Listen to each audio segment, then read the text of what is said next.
Welcome to the AI for Career Success podcast by Curt Robbins, where we help you get smarter than your competition. This is episode 141. I'm Fred. And I'm Daphne. And we are jumping straight into something that feels less like a policy debate and maybe more like a political turf war. Oh, absolutely. Just days ago on December 11th, President Trump signed a major executive order on AI, and the backlash was, well, it was immediate and nationwide. It was seismic, and we're pulling all of our information today from our producer, Curt Robbins' latest article on LinkedIn.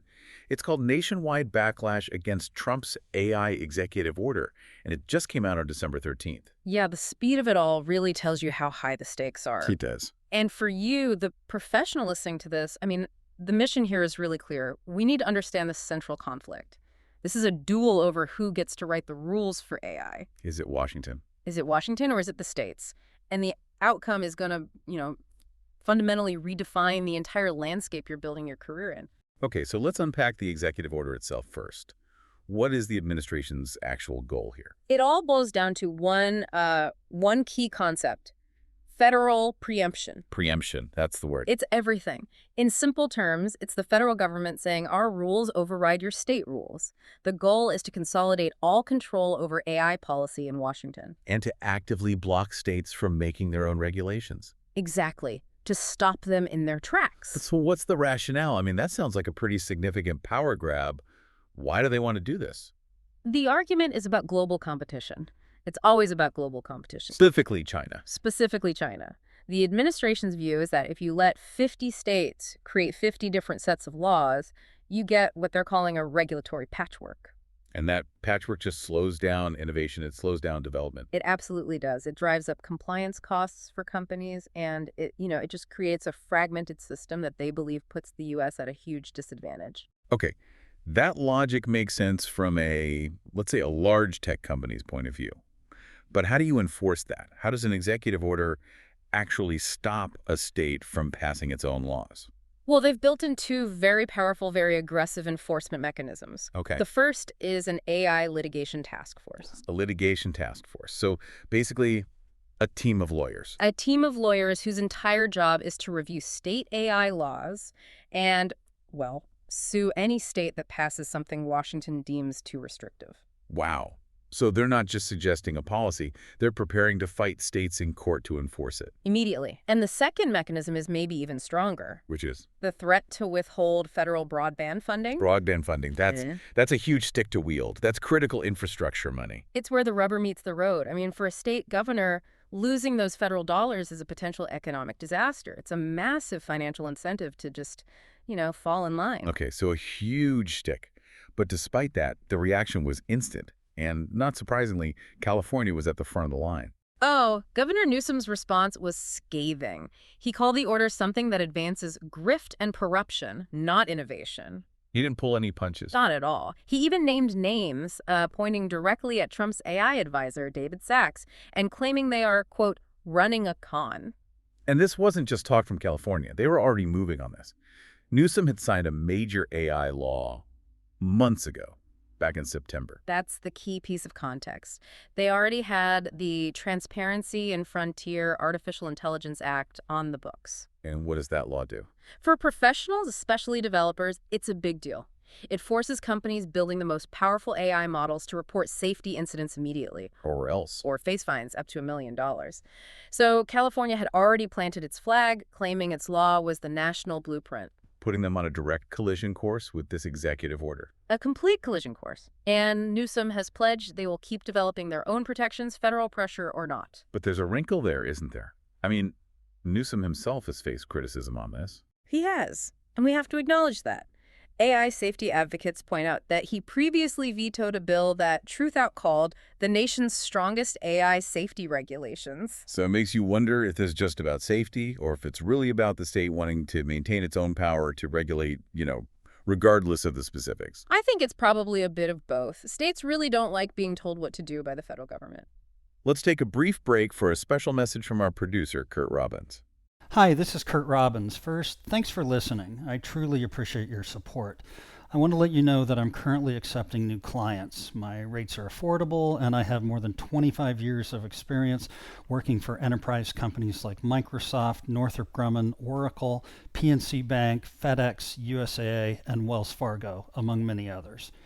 If you want to improve your IT documentation and communications, hire me. I deliver fast, know how to use AI to improve efficiency and accuracy, and love going the extra mile to satisfy my clients. Thank you for subscribing and listening. Back to you, Daphne and Fred. Welcome back to the AI for Career Success podcast. Okay, before the break, we were focused on California's reaction. But when you zoom out, this opposition is, it's so much bigger. It's not just a few blue states. Not at all. This is a broad, surprisingly bipartisan coalition. It's lawmakers, unions, advocacy groups, activists, you name it. The federal Democrats were, of course, very vocal right away. Extremely. California Representative Sarah Jacobs called the order deeply misguided and wildly corrupt. And Virginia Congressman Don Byers said it was a terrible idea that would create a, quote, lawless Wild West environment for AI companies. Yeah, and Senator Adam Schiff's take was that Trump is trying to replace real, meaningful safeguards with with nothing. With a vacuum. Exactly, a regulatory void. And that's what really struck me from the analysis, is that this is not just a partisan fight. Right. Opposition to this federal preemption, it's coming from both sides of the aisle at the state level. There was a letter opposing the order signed by 280 state lawmakers. 280. From all over the country. All over. And it really crystallizes when you hear someone like South Carolina Republican State Representative Brandon Guffey. He said, I don't believe the federal government has the right to take away my right to protect my constituents. That quote says it all. It's a states' rights issue for them. So you have progressives worried about safety and conservatives worried about federal overreach. And they land in the exact same spot, opposing this executive order. And it goes beyond politicians. We're seeing major non-political groups weighing in. We are. The AFL-CIO's president, Liz Schuler, called it an unlawful gift to tech billionaires. That's huge because labor is deeply concerned about AI's impact on jobs. Then you had the child protection groups, which, I mean, their criticism was incredibly sharp. Very sharp. James Steyer from Common Sense Media warned that the AI industry's race for engagement, quote, already has a body count. Now, And Sarah Gardner from the HEAT Initiative said parents will not allow their kids to be lab rats in big tech's deadly AI experiment. that is powerful language. And for any professional working in AI, that's a massive red flag. That is your public trust just evaporating. It is. Yeah. And the criticism was so widespread, it even came from some really unexpected places. Like former Trump advisor Steve Bannon, he actually criticized the order, claiming David Sachs had completely misled the president on preemption. When Steve Bannon and the AFL-CIO are on the same side of an issue, you know something unusual is happening. You certainly do. So with all this pushback, the opponents are now planning their strategy. And it seems like the number one strategy is to fight this in court. Litigation, absolutely. California's Attorney General Rob Bonta is already looking at a lawsuit. The core argument is that an executive order simply doesn't have the legal authority to supersede state law. That's a key distinction. This isn't a law passed by Congress. Right. It's a directive to the federal bureaucracy, and opponents are confident the White House has overstepped its constitutional authority here. And in the meantime, the states aren't waiting. They're actually accelerating their own legislation. They're daring the federal government to sue them. Lawmakers are pre-filing AI bills for their 2026 sessions, adding to the 38 states that have already enacted some kind of AI measure. It just creates so much uncertainty for businesses. It's maximum instability. If you're in compliance, you're looking at two completely different futures. One where federal law is supreme, and one where you have to navigate 50 different rule books. So with all that risk, all that guaranteed litigation, why push this through? It seems pretty clear this is a huge win for big tech.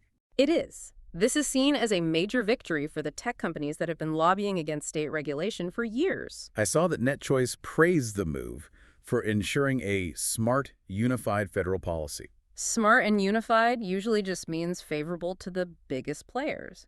And the reporting shows that intense lobbying shaped this policy. I mean, lobbyists from OpenAI and Meta were in closed-door meetings with governors just days before the order was signed. So it's a policy shaped by the very companies that stand to benefit the most. That's certainly how critics see it. They view it as a framework that puts corporate interests way ahead of consumer safety or, for that matter, states' rights. Okay, let's bring this all back home for the professional who's listening right now. What's the final takeaway? The takeaway is that the regulatory ground beneath your feet is shifting. It's unstable.